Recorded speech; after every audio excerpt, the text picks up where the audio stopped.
Cluster ಮಟ್ಟದ ಪ್ರತಿಭಾ ಕಾರಂಜಿ 2024-25 ದಿನಾಂಕ 4/9/2024 ರಂದು ಮಹಾಲಿಂಗಪುರ ನಗರದ ಸರ್ಕಾರಿ ಉರ್ದು ಹಿರಿಯ ಪ್ರಾಥಮಿಕ ಶಾಲೆ ಗಡಗಲ್ಲಿ ಮಹಾಲಿಂಗಪುರ ಶಾಲೆಯಲ್ಲಿ ಅತ್ಯಂತ ವಿಜೃಂಭಣೆಯಿಂದ ನಡೆಯಿತು. ಕಾರ್ಯಕ್ರಮದ ಅಧ್ಯಕ್ಷತೆಯನ್ನ ಉರ್ದು ಶಾಲೆಯ ಎಸ್ಡಿಎಂಸಿ ಅಧ್ಯಕ್ಷರಾದ ಶ್ರೀ ಮುಬಾರಕ್ ಹೊನ್ನೂರು ಅವರು ವಹಿಸಿದ್ರು. ಮುಖ್ಯ ಅತಿಥಿಗಳಾಗಿ ಹಾಗೂ ಉದ್ಘಾಟಕರಾಗಿ ಕ್ಷೇತ್ರ ಶಿಕ್ಷಣಾಧಿಕಾರಿಗಳಾದ ಶ್ರೀಯುತ ಎಸ್.ಎಂ. ಮುಲ್ಲಾ ಅವರು ಆಗಮಿಸಿದ್ರು. ಮುಸ್ಲಿಂ ಸಮಾಜದ ಹಿರಿಯರಾದ ಶ್ರೀಯುತ ನಜೀರ್ ಸಾಬ್ ಅತ್ತಾರ್, ಶ್ರೀಯುತ ದಾವಲ್ ಸಾಬ್ ನರ್ಗಾರ್ಚಿ, ಶ್ರೀಯುತ Yunus Attar, A M Kembhavi, S D Savalagi, S L Gani ಮುಂತಾದ ಇಲಾಖೆಯ ಅನುಷ್ಠಾನ ಅಧಿಕಾರಿಗಳು ಭಾಗವಹಿಸಿದ್ರು. ಕಾರ್ಯಕ್ರಮವನ್ನು ಸಸಿಗೆ ನೀರುಣಿಸುವುದರ ಮೂಲಕ ಉದ್ಘಾಟಿಸಿದ್ರು. ಉದ್ಘಾಟನಾ ಭಾಷಣಕಾರರಾಗಿ ಮಾತನಾಡಿದ ಕ್ಷೇತ್ರದ ಶಿಕ್ಷಣಾಧಿಕಾರಿಗಳು, ಮುಸ್ಲಿಂ ಸಮಾಜದ ಎಲ್ಲ ಪಾಲಕರು ತಮ್ಮ ಮಕ್ಕಳನ್ನು ಹಾಗೂ ವಿಶೇಷವಾಗಿ ಹೆಣ್ಣು ಮಕ್ಕಳ ಶಿಕ್ಷಣಕ್ಕೆ ಒತ್ತು ಕೊಡುವುದರ ಮೂಲಕ ದೇಶಕ್ಕೆ ಉತ್ತಮ ನಾಗರಿಕರನ್ನ ಕೊಡುವ ಮಹತ್ತರ ಜವಾಬ್ದಾರಿ ತಮ್ಮ ಮೇಲಿದೆ ಎಂದು ತಿಳಿಸಿದರು. ಕಾರ್ಯಕ್ರಮದಲ್ಲಿ ವಿವಿಧ ಶಾಲೆಗಳಿಂದ ಆಗಮಿಸಿದ ಮಕ್ಕಳ ಹಲವಾರು ಮನೋರಂಜನಾ ಹಾಗೂ ಸಾಂಸ್ಕೃತಿಕ ಕಾರ್ಯಕ್ರಮಗಳು ಜರುಗಿದವು. Bureau report, Ikran news, Mahalingpur. एक खुशी क्या हो रही है बोले तो कि हमारे बच्चों के अंदर ನಮ್ಮ ಸಮಾಜದಲ್ಲಿ ಈ ದೇಶದೊಳಗೆ ನಮ್ಮ ಸಮಾಜ ಹಿಂದುಳಿದ ಸಮಾಜ. ಯಾಕಂದ್ರೆ ನಮ್ಮ ಸಮಾಜದೊಳಗೆ ಶಿಕ್ಷಣ ಕೊರತೆ ಇರುವುದರಿಂದ ನಮ್ಮ ಸಮಾಜವನ್ನು ದೇಶದ ಕಾನೂನು ಹಾಗೂ ಸಮಾಜದ ಕಾನೂನು ಗುರುತಿಲ್ಲದ ಕಾರಣಕ್ಕಾಗಿ ನಮ್ಮ ಸಮಾಜ ಹಿಂದುಳಿದ ವರ್ಗ ಆಗಿದೆ. ಅದಕ್ಕಾಗಿ ನಮ್ಮ ಸಮಾಜದ ಹಿರಿಯರಿಗೆ ಮತ್ತು ನಮ್ಮ ಸಮಾಜದ ಮಕ್ಕಳ ತಾಯಿ ತಂದೆಯವರಿಗೆ ನಾನು ವಿನಂತಿ ಏನು ಮಾಡ್ಬೋದಂತಂದ್ರೆ, ಯಾವುದೋ ಪರಿಸ್ಥಿತಿಯೊಳಗೆ ನಮ್ಮ ಮಕ್ಕಳಿಗೆ ನಮ್ಮ ಸಮಾಜ ಮುಂದೆ ಹೋಗಬೇಕಾದ್ರೆ ಶಿಕ್ಷಣ ನಾವು ಪಡಿಲೇಬೇಕು, ನಮ್ಮ ಮಕ್ಕಳಿಗೆ ನಾವು ಕಲಿಸಲೇಬೇಕಂತೇಳಿ ನಾವೆಲ್ಲರೂ ಪ್ರತಿಜ್ಞೆ ಮಾಡಿ, ಯಾವುದೋ ಸಮಾಜ ಮುಂದುವರಿಬೇಕಾದ್ರೆ ಮೊದಲ ಶಿಕ್ಷಣ ಇರ್ಲಿಕ್ಕಂದ್ರೆ ಆ ಸಮಾಜ ಯಾವಾಗಲೂ ಮುಂದೆ ಹೋಗಕ್ಕೆ ಸಾಧ್ಯ ಇಲ್ಲ. ಬೇಕಾದಷ್ಟು ನೀವು ರೊಕ್ಕ ಗಳಿಸ್ರಿ, ಬೇಕಾದಷ್ಟು ಸಮಾಜ ಗಳಿಸ್ರಿ, ಬೇಕಾದಷ್ಟು ಜನಸಂಖ್ಯೆ ಮಾಡ್ರಿ, ಆ ಸಮಾಜದಲ್ಲಿ ಶಿಕ್ಷಣ ಇರ್ಲಿಕ್ಕಂದ್ರೆ ಆ ಸಮಾಜ ಸೊನ್ನೆ. ಅದಕ್ಕಾಗಿ ನಮ್ಮ ಸಮಾಜದ ಹಿರಿಯರಿಗೆ, ನಮ್ಮ ಸಮಾಜದ ಮಕ್ಕಳ ತಾಯಿ ತಂದೆಯರಿಗೆ ಹಾಗೂ ಶಿಕ್ಷಣ ಎಲ್ಲ ಗುರುಗಳಿಗೆ ನಾನು ವಿನಂತಿ ಮಾಡಿಕೊಳ್ಳೋದೇನಂತಂದ್ರೆ, ಎಲ್ಲ ಮಕ್ಕಳಿಗೆ ನೀವು ನಿಮ್ಮ ಮಕ್ಕಳಿಗೆ ಹಾಗೆ ಯಾವ ರೀತಿ ನೀವು ಪ್ರೀತಿಸ್ತೀರಿ ಅದೇ ರೀತಿ ನಮ್ಮ ಮಕ್ಕಳಿಗೆ ನೀವು ಪ್ರೀತಿಸಿ, ನಿಮ್ಮ ಕೈಯಲ್ಲಿ ಒಂದೇತ ಹಿಡ್ಕೊಂಡು 8ನೇ ತನಕ ನಾವು ನಿಮ್ಮ ಕೈಯಲ್ಲಿ ಮಕ್ಕಳು ಕೊಟ್ಟಿರ್ತೀವಿ. ಆ 8 ವರ್ಷದೊಳಗೆ ನಮ್ಮ ಮಕ್ಕಳಿಗೆ ಶಿಕ್ಷಣದ ಪರಿಚಯ ಮಾಡಿಸಿ, ಈ ದೇಶದ ಪ್ರೀತಿ ಹುಟ್ಟಿಸಿ, ತಾಯಿ ತಂದೆ ಸೇವೆ ಮಾಡುವ ಭಕ್ತಿ ಹುಟ್ಟಿಸಿ ನಿಮ್ಮ ಮಾಡಬೇಕಂತೇಳಿ ನಾನು ಶಿಕ್ಷಕರಲ್ಲಿ ಬೇಡಿಕೊಡ್ತೀನಿ. ಹಾಗೂ ಬಹಳ ಒಂದು ಹೆಮ್ಮೆ, ನಮ್ಮ ಕರ್ನಾಟಕ ಇಡೀ ರಾಜ್ಯದೊಳಗೆ ನಮ್ಮ ಮುಧೋಳ ತಾಲೂಕಾ ಅದು ನಂಬರ್ 1 ಬಂದೈತಿ. ಈ ನಮ್ಮ ತಾಲೂಕಿನ ಎಲ್ಲಾ ಶಿಕ್ಷಕರ ಪ್ರಯತ್ನ ಹಾಗೂ ನಮ್ಮ ಸಾಹೇಬರ ಪ್ರಯತ್ನ ಹಾಗೂ ಆ ಮಕ್ಕಳ ಯಾವ ಪಹಲೆ 1 ನಂಬರ್ ಬಂದವಲ್ಲ ಆ ಮಕ್ಕಳ ತಾಯಿ ತಂದೆ ಪ್ರಯತ್ನ ಇರಬೇಕು, ಹಾಗೂ ಸ್ಕೂಲದ ಎಸ್ಡಿಎಂಸಿ ಕಮಿಟಿ ಅವರ ಪ್ರಯತ್ನ ಇರಬೇಕು, ಹಾಗೂ ಆ ಮಕ್ಕಳ ಪ್ರಯತ್ನ ಇರಬೇಕು. ಅದಕ್ಕಾಗಿ ದಯವಿಟ್ಟು ಎಲ್ಲರಿಗೂ ನಾನು ಕಳಕಳಿಯಿಂದ ವಿನಂತಿಸ್ತೇನೆ, ನಮ್ಮ ಮಕ್ಕಳಿಗೆ ನೀವು ಈ ದೇಶದ ಪ್ರೀತಿ, ಶಿಕ್ಷಣದ ಪ್ರೀತಿ ಹುಟ್ಟಿಸಬೇಕಂತ ಹೇಳಿ ನಾನು ವಿನಂತಿ ಮಾಡ್ತೇನೆ. ನಮ್ಮ ಗುರುಗಳಿಗೆ ಮತ್ತು ನಮ್ಮ ಹಿರಿಯರಿಗೆ ಏನ್ ಹೇಳ್ತೇನೆ, ನಮ್ಮ ಮಕ್ಕಳಿಗೆ ದೌಡವಾಗಿ ಮದುವೆ ಮಾಡುವ ಕಾರಣಕ್ಕಾಗಿ ಶಾಲೆ ಕಲಿಸಿ ದೌಡ ಮದುವೆ ಮಾಡುವ ಪ್ರಯತ್ನ ಮಾಡಬೇಡಿ. ಅವರು ಇಡೀ ಶಿಕ್ಷಣ ಪೂರ್ತಿ ಆಗೋ ತನಕ, ಅವ್ರ ವಯಸ್ಸಾಗೋ ತನಕ ನೀವು ಗಡಬಡ ಮಾಡಿ ಲಗ್ನ ಮಾಡುವುದು ಗಡಬಡ ಮಾಡಬಹುದು. ಅದಕ್ಕೆ ನಾನು ಬಹಳ ಖುಷಿಯಾಗ್ತೈತಿ. ನಮ್ಮ ಸರ್ ಇವತ್ತು ತಮ್ಮ ಕೆಲಸವನ್ನು ಬಿಟ್ಟು ಬೆಳಗ್ಗೆ ಇಲ್ಲಿ ಬಂದು ನಾವು ನಮ್ಮ ಎಸ್ಡಿಎಂಸಿ ನಮ್ಮ ಮುಬಾರಕ್ ಹಾಗೂ ಅವರು ಸಾಥಿದಾರ ಎಲ್ಲರೂ ನಮ್ಮ ಸಮಾಜ ಹಿರಿಯರು ಕೂಡಿ ಈ ಶಾಲೆಗೆ ನಾವು ಹೆಲ್ಪ್ ಮಾಡ್ಕೊತ ಬಂದಿದ್ದೀವಿ. ಇನ್ನು ಮುಂದೆ ನಾವು ಈ ಶಾಲೆಗೆ ಹೆಲ್ಪ್ ಮಾಡ್ತೀವಿ. ಎಲ್ಲ ನಮ್ಮ ಮಾಲಿಂಗಪುರದಲ್ಲಿ ಇರುವಂತಹ ಉರ್ದು ಶಾಲೆಗಳಿಗೆ ಹಾಗೂ ಕನ್ನಡ ಶಾಲೆಗಳಿಗೆ ನಾವು ಸಾಥ್ ಕೊಡ್ತೀವಿ ಅಂತ ಹೇಳಿ 2 ಮಾತು ಬಗೆಹರಿಸ್ತೀನಿ. ಜೈ ಹಿಂದ್, ಜೈ ಕನ್ನಡ. 2024-25 एकेडमिक ईयर के लिए जो Karnataka government BEO office Mudhol और उर्दू क्लस्टर महालिंगपुर के जानिब से आज यहाँ पर गढ़गली के higher primary Urdu higher primary school के इस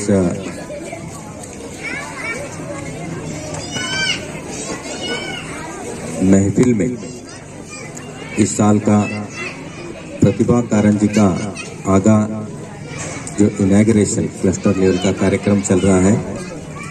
इस महफिल में यहाँ स्टेज पे उपस्थित इस स्कूल के एसडीएमसी के सदर मुबारक भाई, इसी तरह से उपस्थित यहाँ पर एसडीएमसी के सभी मेंबरान, जमात के सभी बुजुर्ग और खास करके यहाँ पर आए हुए तालीम याफ्ता सभी हमारे बुजुर्गाने दीन, उसी तरह से हमारे ऑफिस से आए हुए सभी इम्प्लीमेंटिंग स्टाफ और उर्दू क्लस्टर महालिंगपुर में आने वाले सभी स्कूलों से आए हुए हमारे टीचर्स और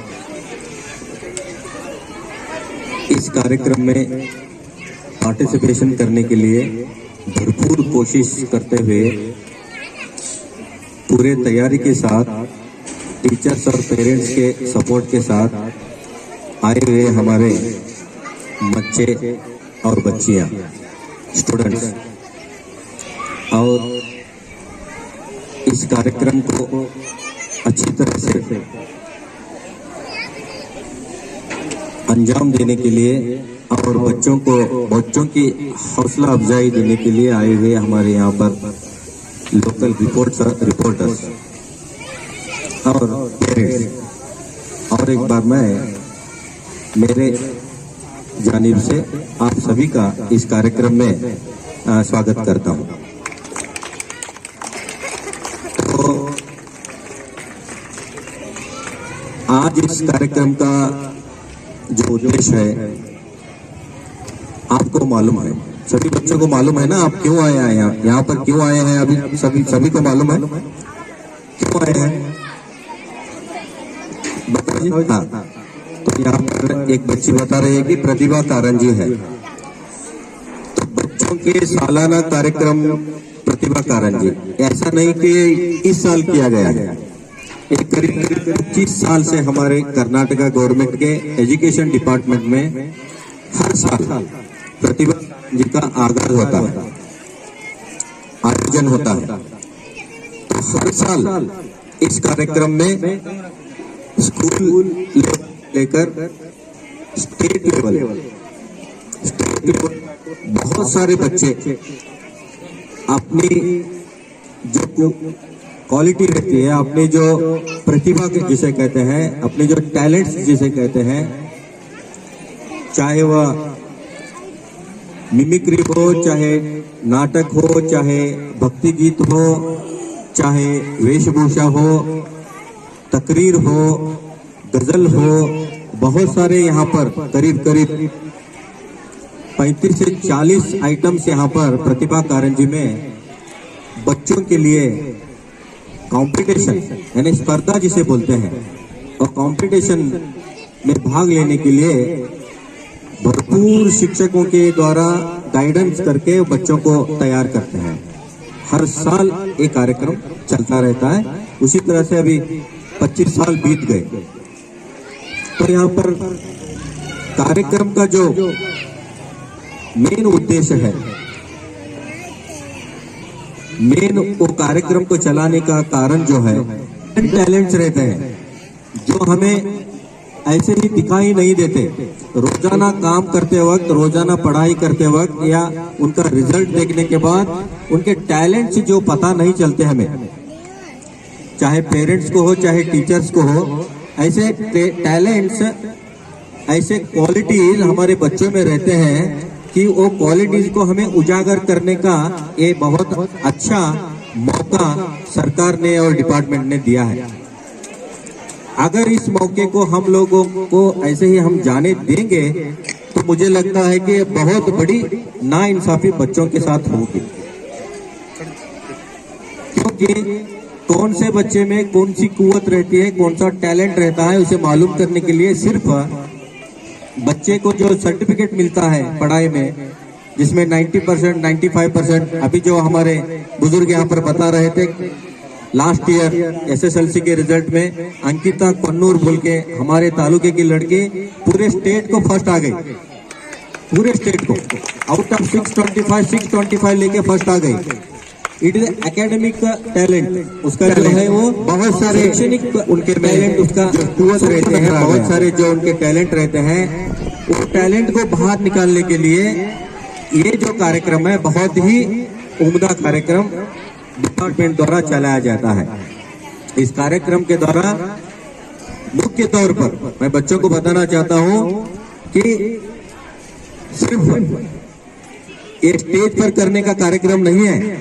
बच्चे यहाँ पर जब स्टेज पर आते हैं तो उनको कॉन्फिडेंस बिल्डअप होता है। फर्स्ट ऑफ ऑल ऐसे मौकों पर अगर बच्चे यहाँ पर स्टेज पर आकर अपना जो टैलेंट दिखाएंगे, चाहे वह गजल के द्वारा हो, भावगीत या भक्ति गीत द्वारा हो, या नाट्य के द्वारा हो, या भाषण के द्वारा हो, या ड्राइंग के द्वारा हो, अपना टैलेंट दिखाएंगे तो उन्हें पहला कॉन्फिडेंस आएगा।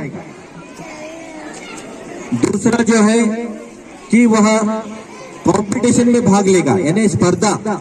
आज का युग कैसा है बच्चों को मालूम है, हर एक काम में होड़ है, आज हर एक काम में कंपटीशन है, हर एक काम में मैं आगे तू आगे बोल के एक दूसरे में हमारे में कंपटीशन चल रहा है। तो इस कंपटीशन में भाग लेने के लिए जो बच्चे आएंगे तो उन्हें पता चलेगा कि कंपटीशन में ऐसे ही नहीं आया जाएगा। तो उसके क्या करना चाहिए? कंपटीशन में आने के लिए, कंपटीशन में आने के लिए क्या करना चाहिए? मेहनत करनी चाहिए। ऐसे ही कॉन्फिडेंस नहीं आएगा, ऐसे ही कंपटीशन में पार्टिसिपेशन नहीं होगा, उसके लिए मेहनत करनी चाहिए। तो इस मेहनत के पीछे सिर्फ बच्चे नहीं रहते, बच्चों के माँ बाप भी रहते हैं, बच्चों के टीचर्स भी रहते हैं। तो इस तरह से इस कंपटीशन में आने के लिए बच्चे मेहनत करना सीखते हैं। मेहनत करके इस कंपटीशन में अगर आए, कंपटीशन में भाग लिया, चलो उन्हें एक प्राइज मिला, 1, 2, 3 में से एक प्राइज मिला। अगर नहीं मिला, ये बहुत जरूरी है, अगर नहीं मिला, हर एक को प्राइज मिलेगा क्या? यहाँ पर जितने लोग आए हैं हर एक को नहीं मिल सकता। 1, 2, 3 दे सकते हैं, ऐसा 4 दे सकते हैं क्या? नहीं। तो यहाँ पर 1, 2, 3 तो टैलेंट बाहर आया, लेकिन जो 4 से आगे जो रहते हैं ना, कंपटीशन में भाग लिए हुए बच्चे रहते हैं ना, तो उन्हें एक समझ आती है कि हार और जीत ये दोनों को हमें क्या करना है? इक्वल लेना है, समान भाव से लेना है। ऐसा नहीं कि जीतने वाला जीतने वाली वो बहुत उम्दा है और मैंने जो देखेंगे। अगर हमने हासिल नहीं किया है तो अगली बार, समझ रहा है ना, टीचर्स को पीछे बैठे हैं ना, समझ रहे हैं बच्चों को, अगर मुझे आज प्राइज नहीं मिला तो मुझे क्या कोशिश करनी है? अगली बार को मैं इससे भी अच्छा परफॉर्मेंस करूंगी, बेहतरीन परफॉर्मेंस करूंगा और मैं कंपटीशन में और भाग लूंगा। तो ये सीख कर जाना है कि जीत ही अंतिम नहीं है, जीत ही अंतिम नहीं है, उससे भी अच्छा कोशिश करना जीतने वाला अगले साल। और हार यहाँ पर हमें पीछे नहीं ढकेलती, हार हमें सीख देती है। हारना ये कामयाबी की पहली सीढ़ी है, समझ लो बच्चों। हार कभी भी हमें सिखाती है, सीख देती है। और जो बच्चे यहाँ पर कुछ सर्टिफिकेट नहीं लेकर जाएंगे तो उन्हें एक सीख मिलती है कि कल मुझे जीतना है, तो आज की हार वह जीत की पहली सीढ़ी होगी। ये समझेंगे ना आप? तो इस तरह से बच्चों को हमें समझाना है कि यहाँ हार और जीत को हमें एक सोच से एक समझ से हमें लेना है और बच्चों को हर हाल में हमें कॉन्फिडेंस बिल्डअप करना है। इस कार्यक्रम का मुख्य उद्देश्य हेल्दी कंपटीशन है, आरोग्यकर स्पर्धा जिसे बोलते हैं, हेल्दी कंपटीशन।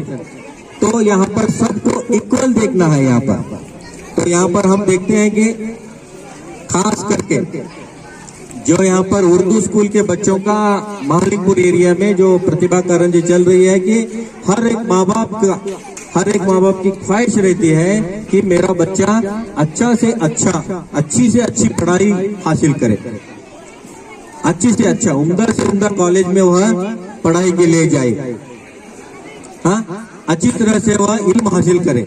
कौन ऐसा माँ बाप, ऐसे कौन है जो अपने बच्चों की भलाई नहीं सोचते? हर एक माँ बाप, चाहे अमीर हो या गरीब हो, शहर हो या गांव हो, हर एक माँ बाप सोचते हैं कि मेरा बेटा या मेरी बेटी अच्छी तरह से पढ़ाई करे। लेकिन यहाँ पर जो माहौल है, माहौल को बनाने की जरूरत आज की मांग है। आज के समय की मांग क्या है? बच्चों को पढ़ाई का माहौल बनाना है। तो बच्चे ऐसा बने वैसा बने, सिर्फ ख्वाहिश करना या ख्वाब देखना नहीं है। तो उनको वह माहौल बनाना ये हमारी समाज के जिम्मेदाराना, जो जमात वाले हैं, जो टीचर्स हैं, जो एसडीएमसी वाले हैं, चाहे स्कूल हो चाहे घर हो, स्कूल में भी माहौल बनाना, यहाँ से वापस घर जाएंगे तो घर में भी माहौल बनाना। माहौल बनाने के लिए माँ बाप को क्या करना चाहिए? माँ बाप को अपने ख्वाहिशातों को क्या है, कंट्रोल में करना चाहिए। अगर माँ बाप मनमानी करते रहेंगे, अपने ख्वाहिशातों को दबाएंगे नहीं, बच्चों को सपोर्ट नहीं करेंगे, तो माहौल नहीं बनेगा। चाहे वो मोबाइल से हो, चाहे टेलीविजन से हो, चाहे बच्चों को पॉजिटिव सपोर्ट करना हो, कोई भी हो, सोचते हैं कि मेरा बच्चा अच्छा बने, मेरी बच्ची अच्छी बने, लेकिन माहौल वो नहीं बनाएंगे तो ऐसे होकर तो चलेगा। एक बच्चा जो रहता है वो परिंदे की तरह रहता है। बच्चा जो परिंदे की तरह रहता है, जो आसमान में बहुत सारी ऊंचाई, बड़ी बड़ी ऊंचाई तक वह छलांग लगा सकता है और अपना सफर तय कर सकता है। लेकिन उसके दो पर जो है ना, वो क्या होने चाहिए? सही सलामत होने चाहिए वो परिंदे के, तब वह आसमान में ऊंची उड़ान भर सकता है। एक जो पर है वह पेरेंट्स है, एक जो पर है ना परिंदे का वो पेरेंट्स है, और दूसरा जो पर है ना सोसाइटी और टीचर है। ये सोसाइटी और टीचर स्कूल आने के बाद, घर जाने के बाद पेरेंट्स, ये जो दो पर है परिंदे के, ये परिंदे के दो पर अगर सही रहेंगे, सलामत रहेंगे, हर तरह से मजबूत रहेंगे, तो वो जो परिंदा है अपने हिसाब से ऊंचाई तक उड़ सकता है। इन्हें बच्चा हमारा बहुत आगे चला जा सकता है, लेकिन इसे हमें कोशिश करने की जरूरत है। ऐसा नहीं कि सिर्फ ख्वाब देखना। सल्लल्लाहु अलैहि वसल्लम भी इल्म को अपने जिंदगी में, और उनकी जो यहाँ पर उस सिलसिले में ही हम सब आते हैं, तो हमें बताया है कि इल्म को अहमियत दो, और बच्चियों को, घर में बच्चियों को अहमियत दो। सिर्फ लड़कों को नहीं, लड़कियों को खास करके। हुजूर पाक मोहम्मद मुस्तफा सल्लल्लाहु अलैहि वसल्लम के सबसे प्यारी औलाद उनकी बेटी थी। तो उसी तरह से हमें क्या करना है कि इल्म को बहुत ही मजबूती से पकड़ना है। अगर इल्म को हम मजबूती से पकड़ेंगे तो जो हमारे ख्वाब हैं वो हकीकत में बदल जाएंगे। जो हमारी सोच है एक्चुअली सोच इम्प्लीमेंटेशन होगी। जो हमारा जो आगे का फ्यूचर है बच्चों का बहुत ही शानदार चमकदार होगा। कब होगा कि जो छोटे छोटे चीजें हैं, जो अब आज स्कूल में कार्यक्रम में इतने बच्चे यहाँ पर आए हैं, जमात के लोग आए हैं, यहाँ पर सपोर्ट करने वाले यंग सब स्टार्स यहाँ पर आए हुए हैं, तो ये सभी मिलकर ये काम को अंजाम देना है। ऐसा नहीं कि सिर्फ बच्चों की जवाबदारी है, बच्चे पढ़ेंगे, बच्चे स्कूल जाएंगे, बच्चे सीखेंगे, सब बच्चों की जवाबदारी, हमारी कुछ भी नहीं है। जैसे हमने बच्चों को भेजा, हमारी जवाबदारी खत्म नहीं। बच्चे की जवाबदारी माँ बाप की हमेशा के लिए रहते हैं, और स्कूल में जब तक बच्चा यहाँ पर रहता है वो हमारी रहती है, टीचर्स की रहती है। ये दो लोग अपनी जो रिस्पॉन्सिबिलिटी है उसे सही तरीके से निभाएंगे तो कल हम हमारा जो फ्यूचर है, आने वाला जो कल है, डेफिनेटली वह कलरफुल फ्यूचर होगा। जो हम आज सोचते हैं वो हकीकत में देखने के लिए मिलेगा, लेकिन उसके लिए आज से हमें यहाँ पर मन बनाना है कि खुद को हमें बुलंद करना है, खुद को हमें यहाँ पर गलाना है, खुद को हमें यहाँ पर हर एक टाइम हमारा फ्यूचर के लिए देना है। तो यहाँ पर जो बच्चे हैं अलग अलग स्कूल से आए हैं, अलग अलग किरदार में वहाँ स्टेज पर उस क्लासरूम में कुछ कार्यक्रम को अंजाम देंगे।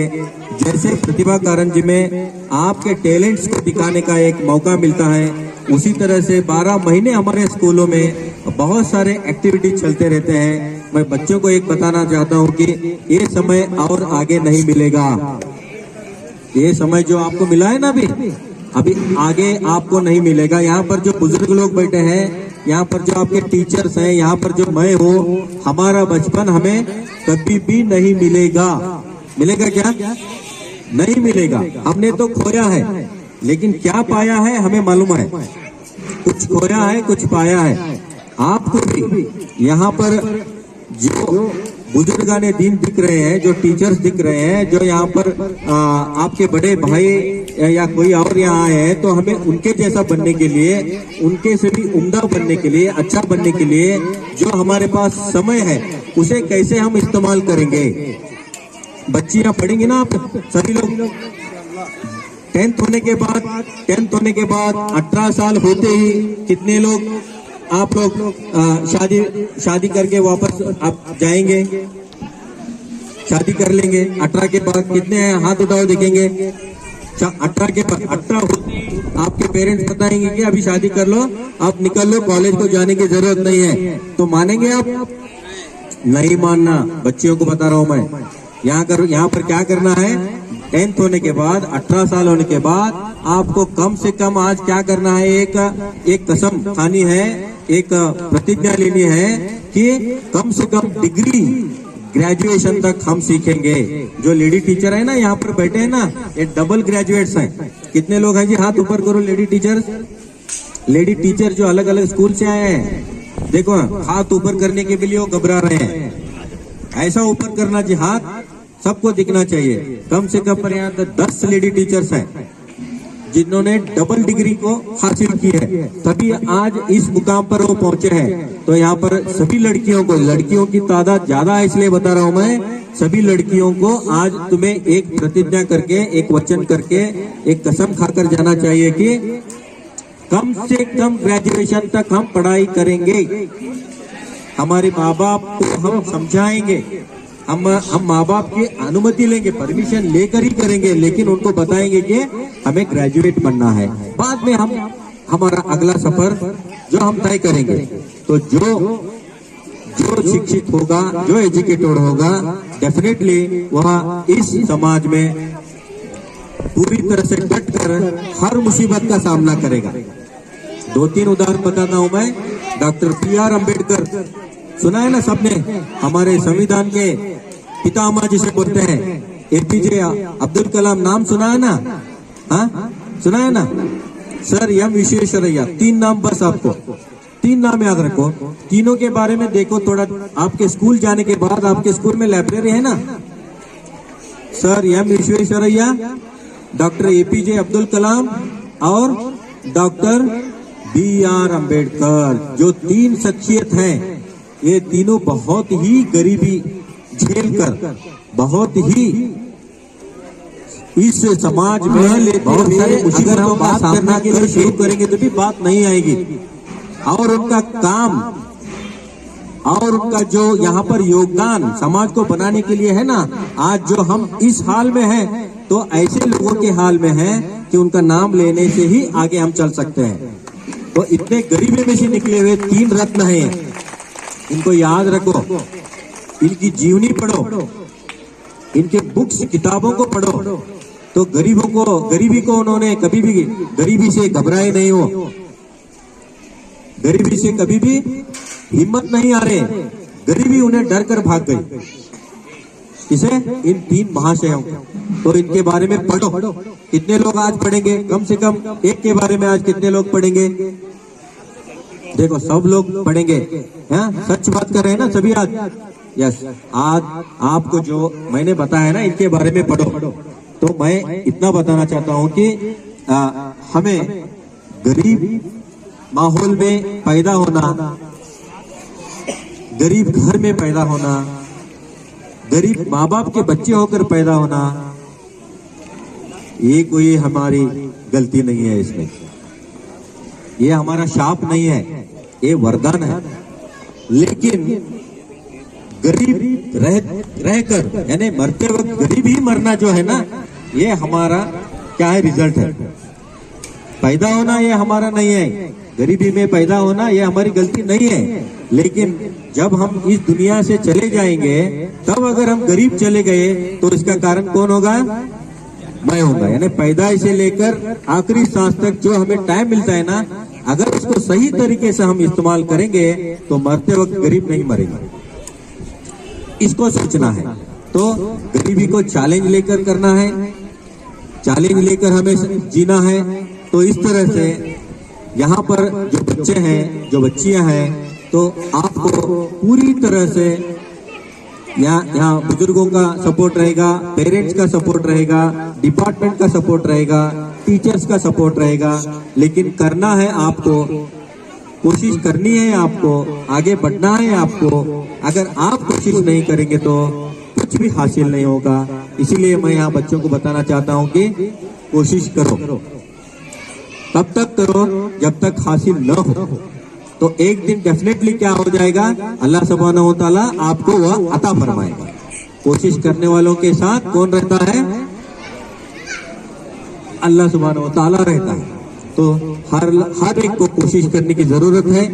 कोशिश करेंगे, इतना बताते हुए, आपका ज्यादा वक्त न लेते हुए, मैं इस मेरी चार चंद जो बातों को मैंने बताया है, अगर कोई गलती हुई तो उसे करेक्शन कर लो, और उसे समझकर आप आगे की जिंदगी जीने के लिए प्लान बनाओ बोल के बताते हुए यहाँ पर आकर मुझे दो बात कहने का जो मौका यहाँ पर सभी लोगों ने दिया, यहाँ पर जिम्मेदारों ने दिया, तो उनका मैं तहे दिल से शुक्रिया अदा करते हुए मेरी बातों को यही मैं फुल स्टॉप देता हूँ। जय हिंद।